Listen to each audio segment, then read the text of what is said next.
یاد میں تیری سب کو بھلا دوں، کوئی نہ مجھ کو یاد رہے۔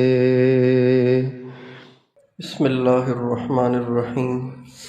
ان الحمد للہ نحمده ونستعینه ونستغفره، من يهده اللہ فلا مضل له ومن يضلل فلا هادی له، واشهد ان لا الہ الا اللہ وحدہ لا شریک له، واشهد ان سیدنا ونبینا وحبیبنا وشفیعنا وقرۃ اعیننا محمدا عبدہ ورسولہ صلی اللہ تبارک وتعالی علیہ وعلی آلہ واصحابہ وازواجہ وذریتہ وبارک وسلم تسلیما کثیرا۔ اما بعد فاعوذ باللہ من الشیطان الرجیم، بسم اللہ الرحمن الرحیم۔ یا ایہا الذین آمنوا توبوا الی اللہ توبۃ نصوحا، عسى ربکم ان یکفر عنکم سیئاتکم ویدخلکم جنات تجری من تحتها الانہار۔ وقال النبی صلی اللہ علیہ وسلم: التائب من الذنب كمن لا ذنب له، سبحان ربک رب العزۃ عما یصفون، وسلام علی المرسلین، والحمد للہ رب العالمین۔ اللہم صل علی سیدنا محمد وعلی آل سیدنا محمد وبارک وسلم۔ دنیا کی زندگی بہت تیزی سے گزر رہی ہے، ہر پل ہمیں قبر کے قریب کر رہا ہے، آخرت کے قریب کر رہا ہے۔ ہر گزرنے والا لمحہ ہمیں ہماری موت کے قریب کر رہا ہے، آخرت کے قریب کر رہا ہے۔ جیسے ہم اوروں کے اعلان سنتے ہیں، ایک دن آئے گا کہ ہمارا بھی اعلان ہوگا۔ جیسے آج ہم اوروں کے جنازے پڑھ رہے ہیں، ایک دن آئے گا کہ ہمارا بھی جنازہ پڑھ لیا جائے گا۔ جیسے آج ہم اوروں کو کندھے پہ اٹھا کے قبرستان پہنچا رہے ہیں، ایسا ہی ایک دن آئے گا کہ ہمارا آپ کا بھی جنازہ اٹھے گا۔ اس سے پہلے انسان کو چاہیے کہ ایسا بن جائے کہ جب اس کی اللہ سے ملاقات ہو تو اللہ خوش ہو۔ دنیا کی زندگی ملی ہی اس کے لیے ہے۔ ہم اس دنیا میں کمانے، کھانے، گھر بنانے، پیسے بنانے اور مالدار ہونے اور دنیا میں عزت پانے کے لیے نہیں آئے۔ ہم اس دنیا میں آئے ہی اس لیے ہیں کہ ہم اس دنیا میں رہ کر ایسی زندگی گزاریں کہ اللہ ہم سے راضی ہو جائے، خوش ہو جائے۔ اللہ تعالیٰ نے اپنی رضا کے لیے، اپنی رضامندی دینے کے لیے ہمیں دین مرحمت فرمایا ہے، اور دین صرف کسی ایک عمل کا نام نہیں ہے، بلکہ صبح سے لے کے شام تک، شام سے لے کے صبح تک اپنے 24 گھنٹے میں اللہ تعالیٰ کی اطاعت کرنا اور اپنے نبی کے نقش قدم پہ زندگی گزارنا، اس کا نام دین ہے۔ یہ دین بہت قیمتی ہے۔ آج دنیا کی قیمت بہت زیادہ ہم نے سمجھ رکھی ہے، اس لیے ساری دنیا کے لوگ دنیا کی طرف بھاگے چلے جا رہے ہیں، بھاگے چلے جا رہے ہیں، بھاگے چلے جا رہے ہیں۔ نہ انہیں دن کا ہوش ہے، نہ رات کا ہوش ہے، نہ انہیں حرام کی تمیز ہے، نہ حلال کی تمیز ہے۔ ہر ایک کو دیکھیں کہ دنیا کے لیے دیوانہ وار بھاگا چلا جا رہا ہے، اس لیے کہ دنیا کی قیمت سمجھ میں آ گئی ہے، جبکہ حقیقت یہ ہے کہ دنیا بے قیمت ہے، دنیا گھٹیا ہے، دنیا فانی ہے، دنیا چھوٹ جانے والی ہے، دنیا عارضی ہے۔ انسان چاہے کتنا کما لے لیکن ایک دن یہ سب کچھ اس سے چھوٹ جائے گا۔ انسان چاہے کتنے مضبوط گھر میں رہتا ہو لیکن اس گھر سے ایک دن اس کا جنازہ نکلنا ہے۔ انسان چاہے کتنا تندرست ہو، ایک دن اسے موت کا پیالہ پینا پڑے گا۔ موت کے لیے بیمار ہونا بھی ضروری نہیں ہے اور بوڑھا ہونا بھی ضروری نہیں ہے، بلکہ موت جب اللہ تعالیٰ کی طرف سے کسی کے مرنے کا وقت آ جائے، تندرست ہو پھر بھی جانا پڑے گا، غریب ہو پھر بھی جانا پڑے گا، مالدار ہو تب بھی جانا پڑے گا، حادثہ ہو نہ ہو اسے جانا پڑے گا۔ بہت سے لوگ ایسے ہیں جو حادثوں میں بچ جاتے ہیں، بہت سے ایسے ہوتے ہیں جو گھر بیٹھے بیٹھے مر جاتے ہیں۔ ہمارے حالہ میں ابھی چند مہینوں میں 3 جنازے ایسے اٹھے ہیں، 4 جنازے ایسے اٹھے ہیں جو چاروں کے چاروں جوان تھے، اور چاروں میں سے کسی کو کوئی بیماری نہیں تھی، اور 3 تو لیٹے لیٹے فوت ہو گئے۔ نہ ہارٹ اٹیک ہوا اور نہ کوئی اور مسئلہ ہوا، نہ کوئی حادثہ ہوا، نہ کوئی ایکسیڈنٹ ہوا، کچھ بھی نہیں ہوا، نہ کوئی 80-90 سال کے تھے، جوان تھے، 40 سال کے قریب ان سب کی عمریں تھیں، لیکن یہ سب کے سب چلے گئے۔ اس لیے دوستو، دنیا سے جانا ہم سب نے ہے، اس سے پہلے ہم اپنے پروردگار کو راضی کر لیں، اپنے پروردگار کو منا لیں۔ دنیا میں کسی کو راضی کرنا اتنا آسان نہیں ہے جتنا اللہ تعالیٰ کو راضی کرنا آسان ہے۔ آپ دیکھیں کہ دنیا میں اگر کوئی کسی سے ناراض ہو جائے تو اگلا راضی کر رہا ہوتا ہے، اور جو ناراض ہو گیا ہے وہ نخرے کر رہا ہوتا ہے۔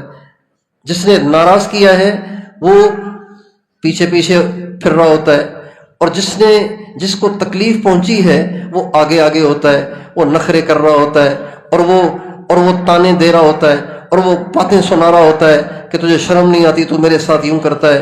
اللہ کا معاملہ بالکل برعکس ہے کہ جنہوں نے اللہ کو ناراض کیا، جنہوں نے اللہ کی نافرمانیاں کی، جنہوں نے اللہ کے احکام کو توڑا، جنہوں نے اس کی نعمتوں کی ناشکری کی، جنہوں نے اسی کی دی ہوئی آنکھوں سے حرام دیکھا، اسی کی دی ہوئی زبان سے حرام بولا، اسی کے دیے ہوئے کانوں سے حرام سنا، اسی کی دھرتی پہ رہتے ہوئے اس سے سرکشی کی، وہ اپنے بندوں کو بلا رہا ہے، اور بندے کہتے ہیں ہمارے پاس ٹائم نہیں ہے۔ قرآن مجید کو آپ کھول کے دیکھیے، اللہ تعالیٰ جگہ جگہ کیسے پیار بھرے لہجے میں پکار کے اپنے بندوں کو بلاتا ہے۔ چنانچہ فرماتے ہیں یا ایھا الذین آمنوا توبوا الی اللہ توبۃ نصوحا وتوبوا الی اللہ جميعا ایھا المؤمنون لعلکم تفلحون قل یا عبادی الذین اسرفوا علی انفسهم لا تقنطوا من رحمت اللہ ان اللہ یغفر الذنوب جميعا انہ هو الغفور الرحیم استغفروا ربکم انہ کان غفارا یرسل السماء علیکم مدرارا وَيُمْدِدْكُمْ بِأَمْوَالٍ وَبَنِينَ وَيَجْعَلْ لَكُمْ جَنَّاتٍ وَيَجْعَلْ لَكُمْ أَنْهَارًا۔ یہ ساری آوازیں اللہ تعالیٰ نیکوں کو نہیں دے رہے ہیں، یہ گناہ گاروں کو دے رہے ہیں، اور گناہ گاروں سے وعدے کر رہے ہیں جب تم مجھے مناؤ گے، جب تم توبہ کرو گے، میری نافرمانی کو چھوڑ دو گے، میں تمہیں یہ انعام دوں گا، یہ انعام دوں گا، یہ انعام دوں گا، یہ انعام دوں گا۔ ہمارے ہاں انعامات دیے جاتے ہیں محنت کرنے والوں کو، اچھی کارکردگی دکھانے والوں کو، کارنامے سر انجام دینے والوں کو۔ اللہ کا نظام تو دیکھیں، اس کی کریمی کو تو دیکھیں، اس کی رحیمی کو تو دیکھیں، جس نے ساری زندگی گناہوں میں گزاری، نافرمانی میں گزاری۔ اللہ تعالیٰ اس کو کہہ رہے ہیں تو ایک دفعہ مجھ سے معافی مانگ، میں تجھ پہ انعامات کو نچھاور کر دوں گا۔ انعامات کو نچھاور کرنے کا وعدہ ان سے نہیں ہو رہا کہ جنہوں نے کبھی نظر غلط نہیں اٹھائی، جنہوں نے کبھی زبان سے غلط بول نہیں بولا، ان کی راتیں جاگنے میں، ان کے دن روزوں میں، زندگی ان کی عبادت میں گزر رہی ہے۔ یہ وعدے ان سے نہیں کر رہے، بلکہ یہ ان سے کر رہے جنہوں نے ساری زندگی اس کی نافرمانی میں برباد کر دی ہے۔ اب جو اللہ اتنا کریم ہو اور اتنی جلدی مان جاتا ہو، اور وہ پہلے ہی ماننے کے لیے تیار بیٹھا ہو، اگر کوئی بندہ ایسے کریم پروردگار کو منائے بغیر، توبہ کیے بغیر، اپنے گناہوں کو بخشوائے بغیر مر جائے، تو بتائیے اس سے بڑا بدقسمت کوئی ہو سکتا ہے؟ پھر اس کے کرم پہ قربان جائیں۔ وہ ایسے اوقات ہمارے لیے میسر کرتا ہے کہ جن میں اس کی بخشش کو ذرا زیادہ جوش ہوتا ہے، اس کی رحمت کو ذرا زیادہ جوش ہوتا ہے۔ روزانہ جب رات کا آخری تہائی حصہ رہ جاتا ہے، اللہ تعالیٰ پہلے آسمان پہ آتے ہیں اور آواز لگاتے ہیں هل من داع فاستجیب له هل من تائب هل من سائل هل من مستغفر هل من مسترزق۔ کوئی ہے مجھ سے توبہ کرنے والا، کوئی ہے مجھ سے سوال کرنے والا، کوئی ہے مجھ سے دعائیں کرنے والا۔ روزانہ رات کے آخری تہائی حصے میں اللہ تعالیٰ پہلے آسمان پہ آ کے یہ آواز لگاتے ہیں اور بندوں کو بخشش کی دعوت دیتے ہیں، اور استغفار کی دعوت دیتے ہیں، توبہ کی دعوت دیتے ہیں۔ اس کے علاوہ بہت سی ایسی راتیں پورے سال میں اللہ تعالیٰ دیتے ہیں کہ جن راتوں میں خصوصی طور پر دعائیں قبول ہوتی ہیں۔ رمضان کا تو پورا مہینہ ہی قبولیت کا، اللہ تعالیٰ نے بنا لیا 30 دن 29 دن سارا دن دعائیں قبول، ساری رات دعائیں قبول، افطاری کے وقت قبول، سحری کے وقت قبول، چلتے پھرتے بھی قبول، تہجد کے وقت قبول، اور تراویح کے بعد قبول۔ اور ویسے سارا سال اللہ تعالیٰ کا خاص دربار رات کے آخری تہائی حصے میں سجایا جاتا ہے، لیکن رمضان کے مہینے میں اللہ تعالیٰ یہ خصوصی دربار مغرب سے ہی آسمانوں پہ سجا دیتے ہیں۔ اور افطاری کے وقت تو اللہ فرشتوں سے کہتے ہیں اپنی عبادتیں چھوڑ دو، چونکہ فرشتوں کو اللہ تعالیٰ نے مختلف عبادتوں میں لگایا ہوا ہے، کوئی قیام میں، کوئی رکوع میں، کوئی سجدے میں۔ جو عبادتیں فرشتوں میں تقسیم ہیں وہ اللہ تعالیٰ نے امت محمد صلی اللہ علیہ وسلم کو اس کا مجموعہ بنا کر نماز کی شکل میں ہمیں دے دیا ہے۔ کوئی فرشتہ رکوع میں، کوئی سجدے میں، کوئی قیام میں۔ ہمارے نبی کا ارشاد ہے اتت السماء وحق لها ان تئت، آسمان پہ اتنی فرشتوں کی بھیڑ ہے کہ آسمان سے چرچرانے کی آوازیں آتی ہیں، 4 انگلیوں کے برابر بھی کسی آسمان پہ جگہ خالی نہیں ہے، کوئی قیام میں، کوئی رکوع میں، کوئی سجدے میں۔ کھرب ہاں کھرب لا تعداد فرشتے ہیں، اور یہ کبھی رکوع نہیں چھوڑتے، کبھی سجدے سے نہیں اٹھتے، کبھی قیام نہیں چھوڑتے، جب تک اللہ انہیں نہیں کہے گا یہ قیام میں، رکوع میں، سجدے میں رہیں گے۔ لیکن جب قیامت کا دن ہوگا اور ان کی عبادت کو ختم کرنے کا حکم ہوگا تو اس دن اللہ سے کہیں گے یا اللہ ہم تیری عبادت صحیح کر نہیں سکے، ہمیں معاف کر دے۔ رمضان کے مہینے میں اللہ تعالیٰ ان فرشتوں کو کہتے جو قیام میں ہیں قیام چھوڑو، سجدے میں سجدہ چھوڑ دو، رکوع میں رکوع چھوڑ دو۔ میرے نبی، میرے محبوب کے امتی جنہوں نے روزے رکھے نا، اب یہ دعائیں کرنے لگے ہیں تو ان کی دعائیں کمزور ہیں، تم ذرا اپنی آمین کا دھکا لگا کے ان کو قبولیت تک پہنچاؤ۔ چنانچہ یہ سارے کے سارے کھرب ہا کھرب فرشتے اس امت کے گنے چنے روزے داروں کی دعاؤں پر آمین کہتے ہیں، اور ان کی آمین کے دھکے سے اللہ تعالیٰ ان روزے داروں کی دعاؤں کو قبول کرتے ہیں۔ اب بتائیے جیسے رمضان کا سارا مہینہ ملا اور اس نے گناہوں کو نہ بخشوایا، اللہ سے تعلق نہ بنایا، روٹھے ہوئے اللہ کو نہ منایا، بتائیے اس سے بڑا کم قسمت کوئی ہو سکتا ہے؟ نبی کریم صلی اللہ علیہ وسلم ممبر پہ چڑھ رہے تھے، ہر سیڑھی پہ چڑھتے ہوئے آپ نے آمین کہا۔ صحابہ نے پوچھا یا رسول اللہ ممبر پہ چڑھتے ہوئے پہلے تو کبھی آپ آمین نہیں کہتے، آج آپ نے ہر سیڑھی پہ آمین کہا۔ فرمایا میں جب ممبر کی سیڑھی پہ چڑھا تو فرشتے نے جبریل السلام آ گئے اور انہوں نے دعا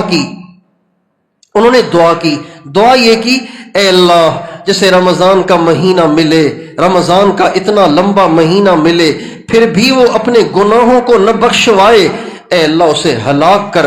اس پہ میں نے کہہ دیا آمین۔ اور جبریل نے یہ بھی دعا کی اے اللہ جیسے ماں باپ بڑھاپے میں ملیں یا ان میں سے کوئی ایک ملے پھر بھی وہ ان کی خدمت کر کے جنت نہ کمائے، اے اللہ اسے ہلاک کر۔ حضور فرماتے میں نے اس پہ بھی کہہ دیا آمین۔ جبریل نے تیسری دعا کی اے اللہ جس کے سامنے تیرے حبیب کا نام آئے اور وہ درود نہ پڑھے، اتنی بھی زحمت نہ اٹھائے حضور کا نام سن کر کہ درود ہی پڑھ دے، تو اللہ اسے بھی ہلاک کرے۔ حضرت جبریل علیہ السلام نے جب یہ بد دعا کی تو آپ علیہ السلام فرماتے ہیں میں نے اس پہ آمین نہیں کہا، چونکہ یہ میری ذات کا مسئلہ تھا تو میں نے آمین نہیں کہا، تو جبریل نے مجھے حکم کیا حضور اس پہ بھی آپ آمین کہیں، چنانچہ میں نے آمین کہا۔ اب بتائیے جیسے رمضان کا مہینہ ملا اور پھر بھی اس نے گناہ نہ بخشوائے، پھر بھی اس نے گناہ نہ چھوڑے، پھر بھی اس نے داڑھی منڈانا نہ چھوڑی، پھر بھی اس نے ننگی فلمیں نہ چھوڑی، پھر بھی اس نے نماز میں سستی نہ چھوڑی، پھر بھی اس نے ماں باپ سے بدتمیزی نہ چھوڑی، پھر بھی اس نے جھوٹ اور دغا بازی اور دھوکہ نہ چھوڑا، بتائیے اسے حضور کی بد دعا اور جبریل کی بد دعا اس کا کیا حشر کرے گی؟ اس کا کیا ہوگا؟ اس مسلمان کا کیا ہوگا جسے رمضان کا مہینہ ملا لیکن اسے اب بھی برائیاں نہیں چھوڑی، اب بھی اس نے اللہ کی نافرمانی نہیں چھوڑی، اور اب بھی اس نے کبائر سے توبہ نہیں کی اور ایسے ہی رمضان گزار دیا۔ اس لیے دوستو آج موقع ہے، اتنے سارے اوپر نیچے تلے ہم جمع ہیں، ہم سب کے سب آج اس موقع سے فائدہ اٹھاتے ہوئے رمضان کی مبارک گھڑیاں، رمضان کی مبارک راتیں، اللہ کا عرش پہلے آسمان پر فرشتوں نے ہر طرف سے ہمیں گھیرا ہوا ہے، اور ختم قرآن کا موقع، اور اس مجمع میں اکثریت ان اللہ کے مہمانوں کی ہے جو 17 دن سے اللہ کی محبت کو پانے کے لیے یہاں اللہ کے در پہ بوری بستر ڈال کے اس کے در پہ پڑے ہوئے اور اس کو منانے میں دن رات لگے ہوئے، صبح شام لگے ہوئے، ایسے مہمان بھی اس مجمع میں بہت سارے بیٹھے ہوئے ہیں، تو ایسے بہترین موقع، ایسے اچھے موقع کو ہم فوت نہ کریں۔ اس موقع سے فائدہ اٹھاتے ہوئے میں بھی توبہ کرتا ہوں، آپ بھی سارے توبہ کر لیں۔ کرتے ہیں توبہ؟ نیت کریں آج کے بعد نگاہ کو غلط استعمال نہیں کرنا، نیت کرے آج کے بعد زبان کو غلط استعمال نہیں کرنا، آج کے بعد کانوں کو غلط استعمال نہیں کرنا، آج کے بعد شرمگاہ کو غلط استعمال نہیں کرنا، آج کے بعد حرام نہیں کھانا، حرام نہیں بولنا، حرام نہیں سننا، حرام نہیں سوچنا، حرام گاہوں کی طرف نہیں جانا، آج کے بعد کوئی اللہ کی نافرمانی میں نے نہیں کرنی۔ اور اگر کبھی خدا نہ خواستہ شیطان غالب آ گیا اور اس نے مجھ سے کوئی غلطی کروا بھی لی تو پھر توبہ میں تاخیر نہیں کروں گا، فوراً توبہ تائب ہو کر اپنے پروردگار کو منا لوں گا۔ اس کی نیت کرتے ہیں انشاءاللہ، اور اپنی زندگی اپنے پیارے نبی کے طریقے پہ گزارنے کی نیت کریں۔ بھائیو، اللہ تعالیٰ نے ہمیں اتنا بڑا امام دیا، اتنا بڑا مقتدی دیا، اتنے حسین نبی دیے، اتنے عالی شان نبی دیے، اتنے عظمتوں والے اور شان والے، رتبے والے اور بلندیوں والے، اتنے حسن جمال والے، شان رتبے والے نبی اللہ نے ہمیں دیے، لیکن ہمارے نوجوان آج بھی زانیوں کے پیچھے، شرابیوں کے پیچھے، بدماشوں کے پیچھے، لوفروں کے پیچھے اور حرام خوروں کے پیچھے، ڈانسروں کے پیچھے، ایکٹروں کے پیچھے، سنگروں کے پیچھے اور کھلاڑیوں کے پیچھے لگ کر اپنی زندگی برباد کر رہے ہیں۔ ہم اور آپ اس کی نیت کریں کہ ہم نے اپنی پوری زندگی اپنی ذات سے بھی اپنے نبی کے طریقے پہ گزارنی ہے، اور اپنے بچے کو اپنے نبی کا دیوانہ بنانا ہے۔ کس کا دیوانہ بنانا ہے؟ ہاں، صرف یہ نہ دیکھیں کہ میرا بچہ اسکول میں فرسٹ آ رہا ہے کہ سیکنڈ آ رہا ہے، صرف یہ نہ دیکھیں، یہ بھی دیکھیں آپ کے بیٹے کا آئیڈیل کون ہے، آپ کا بیٹا کس کو ہیرو سمجھتا ہے۔ کہیں یہ کسی فلم کے ہیرو کو ہیرو تو نہیں سمجھتا، کہیں کسی ڈانسر کو تو ہیرو نہیں سمجھتا، کہیں کسی چھکا مارنے والے، چوکا مارنے والے کو تو ہیرو نہیں سمجھتا۔ اس پہ آپ کو فکر مند ہونا چاہیے کہ ہمارا بچہ، ہمارے مرد، ہماری عورتیں، ان سب کے آئیڈیل صرف حضرت محمد صلی اللہ علیہ وسلم ہے۔ ہمارے نبی سے بڑا دنیا میں کوئی آیا نہیں، ہمارے نبی سے بڑا دنیا میں کوئی آئے گا نہیں۔ ہمارے نبی پہلوں کے بھی بڑے، بعد والوں کے بھی بڑے۔ آپ علیہ السلام ایک دفعہ تشریف لائے مسجد میں تو صحابہ حلقہ بنا کے آپس میں بیٹھے ہوئے ہیں۔ ایک صحابی کہہ رہے ہیں وَمِنَ الْعَجَبِ ان اللہ اتخذ ابراہیم خلیلا، کتنی عجیب بات ہے، اللہ تعالیٰ نے حضرت ابراہیم کو اپنا خلیل بنا لیا۔ دوسرے نے کہا وما هو بأعجب من انه کلم موسیٰ تکلیما، یہ بھی عجیب ہے، لیکن اس سے بھی عجیب بات یہ ہے کہ اللہ نے کسی سے براہ راست کلام نہیں کیا۔ حضرت موسیٰ کو یہ شرف بخشا کہ ان کو اپنی آواز سنائی، ان کو اپنے کلام کا شرف بخشا۔ تیسرے نے کہا یہ ساری باتیں عجیب ہیں، لیکن یہ کتنی عجیب بات ہے کہ اللہ تعالیٰ نے ساری دنیا پہ حضرت آدم علیہ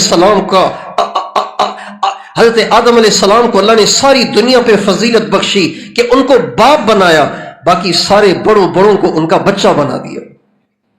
یہ ساری باتیں صحابہ آپس میں کر رہے ہیں۔ حضور آگے تھے، آپ نے سلام سن رہے تھے، لیکن صحابہ کو پتہ نہیں تھا کہ حضور سن رہے ہیں۔ جب یہ ساری باتیں کہہ چکے تو آپ علیہ السلام پہ جب صحابہ کی نظر پڑی تو ایک دم خاموش ہو گئے۔ آپ نے فرمایا لقد سمعت کلامکم وعجبکم، میں نے تمہاری ساری باتیں سن لی، تمہارے تعجب کو بھی دیکھا، تم نے جو کچھ کہا بالکل ٹھیک کہا۔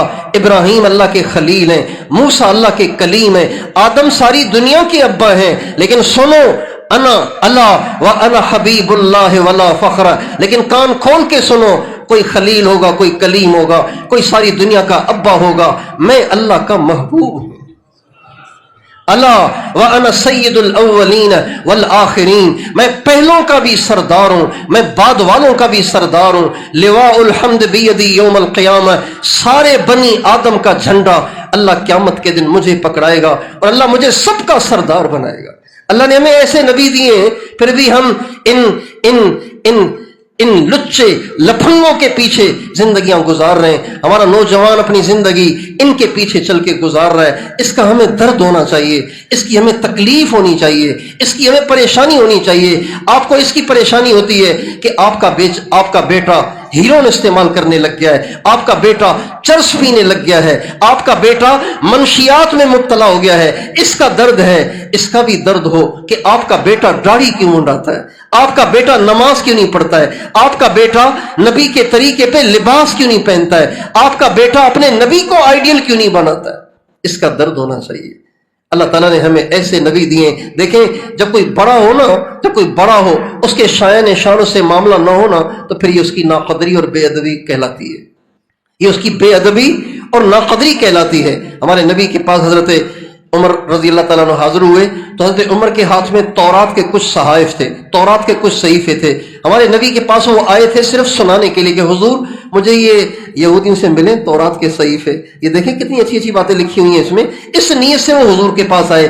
ہمارے نبی سے انہوں نے کہا تو کچھ نہیں، لیکن دور سے ہمارے نبی نے جب ان کے ہاتھ میں تورات کے صحیفے دیکھے تو آپ کے چہرے آپ کا چہرہ غصے سے سرخ ہو گیا اور آپ اتنے لال ہو گئے اور غصے میں اتنے بھر گئے کہ آپ علیہ السلام نے اس غصے کی حالت میں فرمایا والذی بعثنی بالحق، اے عمر اس ذات کی قسم جس نے مجھے حق دے کے بھیجا ہے، لو کان موسیٰ حیا لما وسعہ الا اتباعی، اس ذات کی قسم جس نے مجھے حق دے کے بھیجا ہے، اگر آج حضرت موسیٰ ہوتے تو تورات پہ نہیں وہ میرے پیچھے چلتے، وہ میرے پیچھے چلتے۔ اب اگر آج موسیٰ علیہ السلام ہوں تو ان کو بھی حضور کے پیچھے چلنا پڑے تو پھر ہم اور آپ آج انگریز کے پیچھے چل کر، مغرب کے پیچھے چل کر، یورپ کے پیچھے چل کر، ان ڈانسروں، ایکٹروں اور سنگروں کے پیچھے چل کر کامیاب ہو سکتے ہیں؟ اس لیے دوستو میں اور آپ اس کی نیت کریں، اپنی زندگی بھی اپنے نبی کے طریقے پہ گزارنی ہے اور ساری دنیا کے سارے انسانوں کو یہ پیغام دینا ہے اور سب کو یہ سمجھانا ہے کہ بھائی آئیڈیل بنانا ہے تو حضور کو بناؤ، دل لگانا ہے تو اللہ سے لگاؤ، محبت کرنی ہے تو اللہ سے کرو، اطاعت کرنی ہے تو اللہ کی کرو، اور دنیا میں ہمیشہ نہیں رہنا، ایک دن دنیا سے جانا ہے۔ اصل زندگی آخرت کی ہے، اس کی ہم تیاری کریں، نمازوں کی پابندی کریں، 5 نمازیں پابندی کے ساتھ پڑھیں، ہر حرام کام سے بچیں۔ اللہ تعالیٰ نے کسی کو مال دیا ہو اس کا 40واں حصہ اللہ کے نام پہ ضرور نکالے۔ اللہ نے کسی کو استعداد دی ہو تو حج کرنے ضرور جائیں۔ بہت سے لوگ ہیں جن کے پاس بہت پیسہ ہے لیکن حج کرنے نہیں جاتے، UK گھومنے چلے جاتے ہیں، ملیشیا گھومنے چلے جاتے ہیں، دبئی گھومنے چلے جاتے ہیں، اللہ کے گھر حج کرنے نہیں جاتے، مشقت کے خوف سے اللہ کے گھر حج کرنے نہیں جاتے۔ ہمارے علاقوں میں جہاں جہاں ایسے لوگ ہوں کہ جن پہ حج فرض ہو چکا ہے لیکن وہ حج نہیں کر رہے، ہمارے ذمے ہیں کہ ہم پیار محبت سے ان کو آمادہ کریں تاکہ وہ حج کریں۔ کوشش کریں گے انشاءاللہ اس کی، اپنے گھروں میں محنت کریں، اپنے گھروں میں بچوں کا، عورتوں کا، مردوں کا ذہن بنائیں اور اپنے گھر میں کوئی بے دینی کا کام نہ ہونے دیں، کوئی بے دینی کا کام نہ ہونے دیں۔ کیا آپ اس بات کو برداشت کر لیں گے کہ آپ کے گھر میں آ کے کوئی سور باندھ دے؟ آپ برداشت کر لیں گے آپ کا بچہ سور لے کے آئے اور آ کے آپ کے گھر کے سین میں باندھ دے؟ جیسے اس کو برداشت نہیں کریں گے اللہ کی کسی نافرمانی کو برداشت نہ کریں۔ کیا آپ اس بات کو برداشت کر لیں گے کہ آپ کے گھر میں کوئی مرا ہوا کتا پڑا ہوا ہو؟ مرا ہوا کتا اتنا منحوس نہیں ہے جتنا ایک کبیرہ گناہ منحوس ہے۔ مرا ہوا کتا، مردار کتا جس کی بدبو سے سارا گھر سڑ رہا ہو، وہ اتنا منحوس نہیں ہے، وہ اتنا مضر نہیں ہے جتنا مضر ایک کبیرہ گناہ ہے۔ جھوٹ، غیبت، تنقید، اوروں پہ تبصرے، دلوں میں نفرت، دلوں میں بغض، نمازوں میں سستی، ماں باپ کی نافرمانی، بیویوں کی بےزتی، یہ سارے وہ کبیرہ گناہ ہیں جو ہر گھر میں ہو رہے۔ اس کی ہم کوشش کریں اپنے گھروں کو ان تمام چیزوں سے پاک کریں، اور یہاں رہتے ہوئے جتنے مذاکرے ہمارے ساتھ ہوئے ہیں یہ سارے مذاکرے صرف تقریر کے لیے نہیں ہوئے کہ بھئی سن لو، آپ کو سننے کا ثواب اور سنانے والے کو سنانے کا ثواب، بلکہ یہ ساری چیزیں عمل کی تھیں، ان کو ہمیں اپنی زندگی میں لانا ہے۔ کوشش کریں گے اور معمولات میں کبھی کوتاہی نہیں کرنی۔ جو مراقبے کا ٹائم مقرر کرے، دنیا ادھر سے ادھر ہو جائے، آپ مراقبے کے لیے بیٹھ جائیں۔ جو تلاوت کا ٹائم مقرر کرے، دنیا ادھر سے ادھر ہو جائے، آپ تلاوت کے لیے بیٹھ جائیں۔ نبی کریم صلی اللہ علیہ وسلم مکے مدینے کے درمیان کہیں آپ نے پڑاؤ ڈالا ہوا تھا تو ایک صحابی آئے، یا رسول اللہ آپ سے فلاں آدمی آیا ہے ملنے کے لیے۔ آپ علیہ السلام نے فرمایا یہ میری تلاوت کا وقت ہے، ساری دنیا کی چیزوں سے زیادہ محبوب مجھے اپنے اس عمل کو پورا کرنا ہے، میں اسے کسی سے نہیں مل سکتا۔ ہمارے نبی کو عمل اتنا محبوب ہوا کرتا تھا۔ ہمارے سالک اعمال پابندی سے نہیں کرتے، اس لیے گناہوں سے نہیں بچتے. برس ہو گئے بیعت ہوئے ہوئے، لیکن نظروں کی حفاظت ہی نہیں ہو رہی، زبان ہی کنٹرول میں نہیں آ رہی. برس گزر گئے، ابھی ان کی تنہائیاں پاک نہیں ہو رہی. کیوں؟ معمولات کی پابندی نہیں کرتے. آپ معمولات کی پابندی کریں، جیسے ناشتہ پابندی سے کرتے ہیں، کھانا پابندی سے کھاتے ہیں، رات کا کھانا اور رات کو پابندی سے سوتے ہیں، بالکل ایسے بلکہ اس سے زیادہ جب آپ مراقبے کی پابندی کریں گے، تلاوت کی پابندی کریں گے، تسبیحات کی پابندی کریں گے، سچ پوچھئے اللہ آپ سے ضرور گناہ چھڑائیں گے. ہمارے بزرگوں نے ہمیں اس کی ضمانت دی ہے کہ ان معمولات کو کرنے والا ضرور بضرور متقی بنتا ہے، ضرور بضرور اللہ کا ولی بنتا ہے. ان اعمال میں اللہ نے ایسی تاثیر رکھی ہے. ہمارے حضرت جی نور اللہ مرقدہ فرمایا کرتے تھے، ہم نے 2-4 کو نہیں، 2-400 کو نہیں، 2-4 ہزار کو نہیں، لاکھوں انسانوں کو یہ اعمال بتائے اور ان کی زندگیوں میں واضح تبدیلیاں اپنی آنکھوں سے دیکھی. یہ ہمارے حضرت جی فرماتے تھے.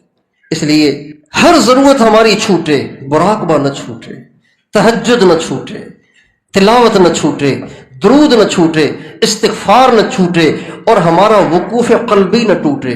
ہر وقت دل کی توجہ اللہ پاک کی طرف لگی رہے. کوئی لمحہ ہمارا ایسا نہ ہو جو غفلت کا گزر رہا ہو. جب ہم ان اعمال کے ساتھ زندگی گزاریں گے تو انشاءاللہ زندگی میں سکون بھی آئے گا.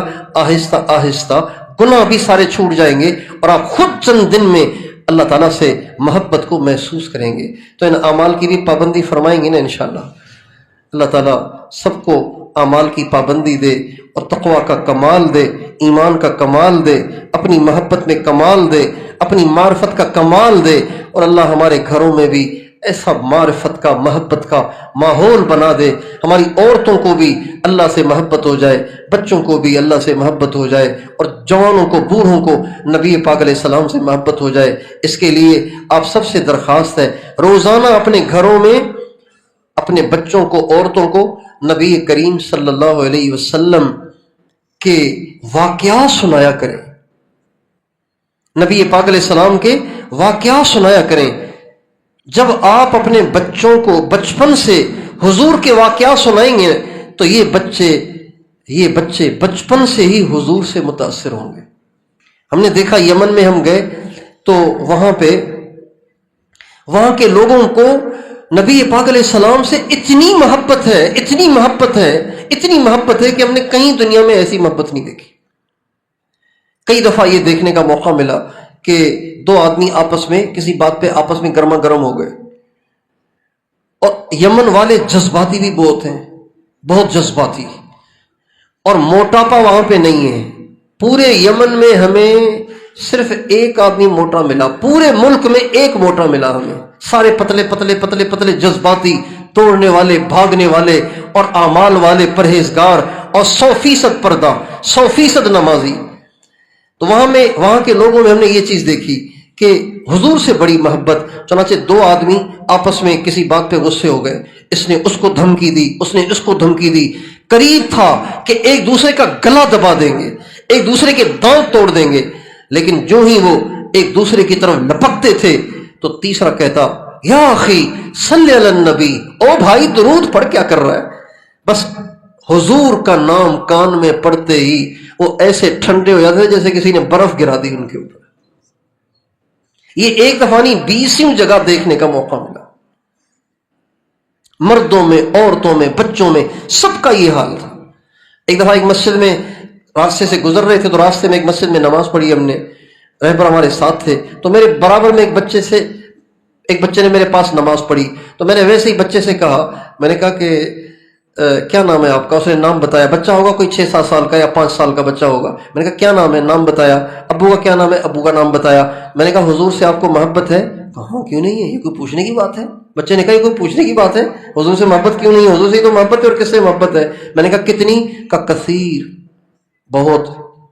ویسے ہی چھیڑنے کے لیے اس کو کہا. میں نے کہا کثیر سے تو وضاحت نہیں ہوئی، کثیر کی بھی تو کوئی مقدار ہوگی نا، کتنی؟ تو اس نے کثیر کو تھوڑا سا لمبا کیا، کثیر. تو میں نے کہا وضاحت نہیں ہوئی، تھوڑا سا لمبا کرو، تھوڑا سا واضح کرو. کہنے کہ کثیر. میں نے کہا اب بھی وضاحت نہیں ہوئی. تو اس کو جوش آ گیا، بچے کو جذبہ آ گیا، کہنے لگا واللہ اکثر من کل شیء، اللہ کی قسم دنیا میں سب سے زیادہ انہی سے ہے. آپ یہاں سندھ کے کسی بچے کو پکڑ کے پوچھیں وہ کیا سنائے گا آپ کو، کے پی کے کسی بچے کو پکڑ کے پوچھیں وہ کہے گا خان صاحب سے محبت ہے، پنجاب کے کسی بچے سے پوچھیں وہ پتہ نہیں کس کا نام لے گا، بلوچستان میں کسی بچے کو پکڑ کے پوچھیں پتہ نہیں کس کا نام لے گا۔ یہ لمحے فکریہ ہے، ہم حضور کے امتی ہیں، ہمارے بچے حضور سے کیوں نہیں پیار کرتے ہیں؟ ہماری عورتیں حضور سے کیوں نہیں پیار کرتی ہیں؟ ہمارے مرد حضور سے کیوں نہیں پیار کرتے ہیں؟ جن ماؤں کے بچے مر گئے وہ اپنے مرے ہوئے بچوں کو یاد کر کے روتی ہیں، کبھی وہ حضور کو یاد کر کے بھی روتی ہیں؟ جن بچوں کے امتحان میں مارکس کم آئے وہ روتے ہیں، کبھی وہ حضور کی محبت میں بھی روئے؟ جنہیں ڈاڑھ میں درد ہو بچوں کو اور وہ بچے چیختے چلاتے روتے ہیں، کبھی ہمارے بچے حضور کی محبت میں بھی روئے؟ کبھی ہمارا باپ حضور کی محبت میں رویا، کبھی ہماری بیوی حضور کی محبت میں روئی؟ اس کا مطلب ہے حضور سے محبت ہی نہیں ہے۔ اب علیہ السلام کا ارشاد ہے لا یؤمن احدکم حتی اکون احب الیہ من والدہ وولدہ والناس اجمعین، تم مومن نہیں ہو جب تک کہ میں پوری کائنات سے، ماں باپ سے، بیوی بچوں سے، بھائی بہنوں سے، پوری دنیا سے زیادہ میں تمہیں محبوب نہ ہو جاؤں۔ حضور سے محبت ہو، اس کا ماحول ہو گھروں میں۔ ہمارے ایک دوست کہنے لگے کہ میں ایک دفعہ گھر میں گیا تو میں نے دیکھا میرے سارے بچے اپنے سر پہ یوں کپڑا ڈال کے بیٹھے ہوئے، بچیاں بچے سارے چھوٹے چھوٹے چھوٹے چھوٹے چھوٹے ہر سائز کے بچے کپڑا ڈال کے بیٹھے ہوئے۔ کہنے لگے میں بیٹھ گیا کہ پتہ نہیں کیا کر رہے ہیں یہ۔ تھوڑی دیر میں فارغ ہوئے تو میں نے کہا بھی کیا کر رہے تھے تم سارے مل کے؟ کہا ہم سارے مل کے درود پڑھ رہے تھے، سنا ہے کہ کثرت سے درود پڑھنے سے حضور کا دیدار ہوتا ہے۔ یہ سوچ کیوں نہیں ہے ہمارے گھروں میں؟ اس لیے کہ ہم نے اپنے گھروں میں حضور کے کمالات کو سنایا ہی نہیں ہے، حضور کے کمالات کو سنایا ہی نہیں ہے۔ جن کے کمالات بچوں نے دیکھے اور سنے ہیں انہی کے لٹو ہوئے پھرتے ہیں، انہی کے دیوانے بنے پھرتے ہیں۔ حضور کے کمالات کو سنا ہی نہیں، بڑوں نے سنایا ہی نہیں، بچوں نے سنا ہی نہیں۔ اس لیے اپنے نبی کے کمالات پڑھیں اور بچوں کو سنائیں، دیکھو تمہارے نبی کیسے تھے، دیکھو ہمارے نبی کیسے تھے، کیا شان ہے ہمارے نبی کی۔ بھیڑیے بھی آ کے آپ کے قدموں میں گر رہے ہیں۔ ایک دفعہ آپ بیٹھے ہوئے تھے مسجد میں تو جنگل کے بھیڑیے وفد بنا کے آ کے مسجد نبوی کے پاس بیٹھ گئے اور کون کون کون کرنے لگ گئے۔ آپ علیہ السلام نے فرمایا یہ بھیڑیے میرے پاس کوئی حاجت لے کے آئے، آپ باہر تشریف لائے۔ آ کے بھیڑیوں کے پاس بیٹھے، کچھ دیر بیٹھے رہے، پھر وہاں سے اٹھے اور آپ نے انصار سے فرمایا، صحابہ سے فرمایا یہ بھیڑیے میرے پاس آئے ہیں اور مجھے کہہ رہے ہیں کہ یا رسول اللہ جب سے آپ آئے ہیں اب تو آپ کے ساتھیوں کی بکریاں بھی ہم سے نہیں اٹھائی جاتی، اب تو آپ کے صحابہ کی بکریاں بھی ہم سے چیری پھاڑی نہیں جاتی، آپ اپنے صحابہ سے کہہ دیں کہ تھوڑا ہی صحیح لیکن ہمارا حصہ مقرر کر دیں تاکہ ہمیں آپ کے صحابہ کی بکریوں کو چوری نہ کرنا پڑے۔ یہ کون آئے ہوئے؟ بھیڑیے، جس کی عظمت کو بھیڑیے جانتے ہوں اس کی عظمت کے کیا کہنے۔ اب یہ بچوں کو سنائے نا ہم۔ ایک صحابی ہمارے نبی کے پاس آئے، کہنے لگے یا رسول اللہ میرا اونٹ باغی ہو گیا ہے۔ اونٹ جب باغی ہو جائے تو پھر وہ چھوڑتا نہیں ہے، وہ کچل کے رکھ دیتا ہے۔ تو ان کے ذہن میں یہ تھا کہ حضور دعا کریں گے تو وہ ٹھیک ہو جائے گا۔ آپ علیہ السلام فرمایا کہاں ہے اونٹ؟ کا جی ادھر، اور وہاں چلو۔ چنانچہ آپ علیہ السلام وہاں تشریف لے گئے۔ جب جس چار دیواری میں وہ بند تھا، بڑا گیٹ لگا ہوا تھا اور وہاں بند تھا، ہمارے نبی اس گیٹ کو کھولنے لگے۔ صحابی نے کہا حضور آپ اندر جائیں گے کیا؟ اندر نہ جائیں، وہ تو بالکل قاتل بنا ہوا ہے، دشمن بنا ہوا ہے۔ آپ نے فرمایا نہیں کچھ نہیں ہوگا۔ آپ نے دروازہ کھولا، جو ہی آپ اندر گئے، جو ہی اس باغی بکھرے ہوئے اونٹ کی آقا کے چہرے پہ نظر پڑی، بھاگا ہوا آیا اور آ کے اپنا سر حضور کے قدموں میں ڈال دیا۔ آپ نے اس کی نکیل کو پکڑا اور اس کے مالک کو پکڑایا اور فرمایا لے، آج کے بعد یہ کبھی تیرا باغی نہ ہوگا۔ پھر آپ نے فرمایا پوری دنیا کی ہر مخلوق مجھے جانتی ہے کہ میں اللہ کا نبی ہوں، سوائے سرکش انسانوں کے اور سرکش جنات کے، ساری دنیا مجھے جانتی ہے۔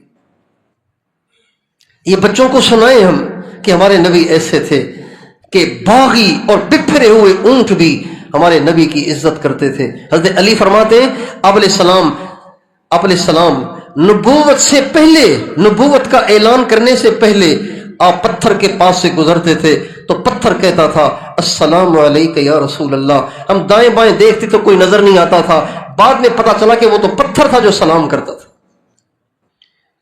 اور ان کی تعریف میں اور آپ کیا کریں گے جن کی تعریف خود خدا نے کی ہے۔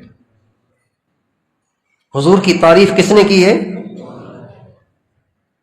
پیروں کی تعریف مرید کرتے ہیں، استادوں کی تعریفیں شاگرد کرتے ہیں، باپ کی تعریف بیٹے کرتے ہیں۔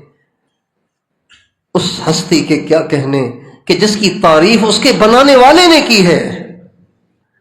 وَالضُّحَىٰ وَاللَّيْلِ إِذَا سَجَىٰ مَا وَدَّعَكَ رَبُّكَ وَمَا قَلَىٰ وَلَلْآخِرَةُ خَيْرٌ لَّكَ مِنَ الْأُولَىٰ وَلَسَوْفَ يُعْطِيكَ رَبُّكَ فَتَرْضَىٰ وَالنَّجْمِ إِذَا هَوَىٰ مَا ضَلَّ صَاحِبُكُمْ وَمَا غَوَىٰ وَمَا يَنطِقُ عَنِ الْهَوَىٰ إِنْ هُوَ إِلَّا وَحْيٌ يُوحَىٰ علمه شديد القوى ذو مرة فاستوى وهو بالأفق الأعلى ثم دنا فتدلى فكان قاب قوسين أو أدنى فأوحى إلى عبده ما أوحى ما كذب الفؤاد ما رأى ولقد رآه نزلة أخرى عند سدرة المنتهى وما صاحبكم بمجنون وَلَقَدْ رَآهُ بِالْأُفُقِ الْمُبِينِ يَاسِينَ وَالْقُرْآنِ الْحَكِيمِ إِنَّكَ لَمِنَ الْمُرْسَلِينَ عَلَى صِرَاطٍ مُسْتَقِيمٍ طه ما أنزلنا عليك القرآن لتشقى تنزيلا ممن خلق الأرض والسماوات العلى الرحمن على العرش استوى له ما في السماوات وما في الأرض وما بينهما وما تحت الثرى. یہ ساری حضور کی تعریف اللہ کر رہے ہیں. ثم دنا فتدلى فكان قاب قوسين او ادنى. سبحان اللہ. اللہ تعالیٰ کہتے ہیں جب میرا محبوب عرش پہ مجھ سے ملنے آیا نا، اتنا قریب ہوا، اتنا قریب ہوا، اتنا قریب ہوا، اتنا قریب ہوا کہ فکان قاب قوسین او ادنا. دو کمانوں کو اگر ملا دیا جائے تو ان کے بیچ میں کوئی گیپ نہیں رہتا. اللہ تعالیٰ فرماتے ہیں میرا محبوب اتنا قریب ہوا کہ سارے گیپ، سارے اسپیس ختم ہو گئے اور میرا محبوب میرے پاس آ گیا. فَأَوْحَى إِلَىٰ عَبْدِهِ مَا أَوْحَى. پھر میں نے اپنے بندے سے وہ باتیں کی جو تم سمجھ ہی نہیں سکتے. میں نے اپنے محبوب سے وہ باتیں کی جو تم سمجھ ہی نہیں سکتے. وَمَا يَنطِقُ عَنِ الْهَوَىٰ إِنْ هُوَ إِلَّا وَحْيٌ يُوحَىٰ. لوگوں، میرے نبی اپنی خواہش سے نہیں بولتے، یہ وہ بولتے ہیں جو میں ان کو بلواتا ہوں. أَلَمْ نَشْرَحْ لَكَ صَدْرَكَ وَوَضَعْنَا عَنْكَ وِزْرَكَ الَّذِي أَنْقَضَ ظَهْرَكَ وَرَفَعْنَا لَكَ ذِكْرَكَ. کسی نبی کو اللہ نے یوں نہیں کہا. ہمارے نبی سے کہا میرے نبی میں نے تیرے نام کو بلند کر دیا. آدم علیہ السلام کو اللہ نے جب بنایا، جب ان کی آنکھ کھلی تو انہیں عرش پہ لکھا ہوا دیکھا لا الہ الا اللہ محمد الرسول اللہ. جنت کے دروازے پہ لکھا ہوا ہے لا الہ الا انا محمد عبدی و رسولی. میرے سوا کوئی معبود نہیں، محمد میرے بندے اور میرے رسول ہیں. جنت پہ لکھا ہوا ہے. اللہ نے ایسے ہمیں نبی دیے، اتنے عظیم الشان ہمیں نبی دیے. ہم اپنے بچوں کو، اپنی نسلوں کو اپنے نبی کی تعریفیں کر کر کے اپنے نبی سے متاثر کریں گے انشاءاللہ. اپنے نبی کے واقعات پڑھیں اور ان واقعات کے ذریعے سے اپنی نسل کو حضور سے متاثر کریں. اللہ تعالیٰ سے دعا ہے کہ اللہ تعالیٰ ہمارے دلوں کو اپنی عظمت سے متاثر کرے، اپنے محبوب کی عظمت سے متاثر کرے اور ہمیں آخرت کی فکر عطا فرمائے، اپنی محبت عطا فرمائے اور گناہوں سے مرتے دم تک بچنے کی ہمت عطا فرمائے. وآخر دعوانا الحمد للہ رب العالمین.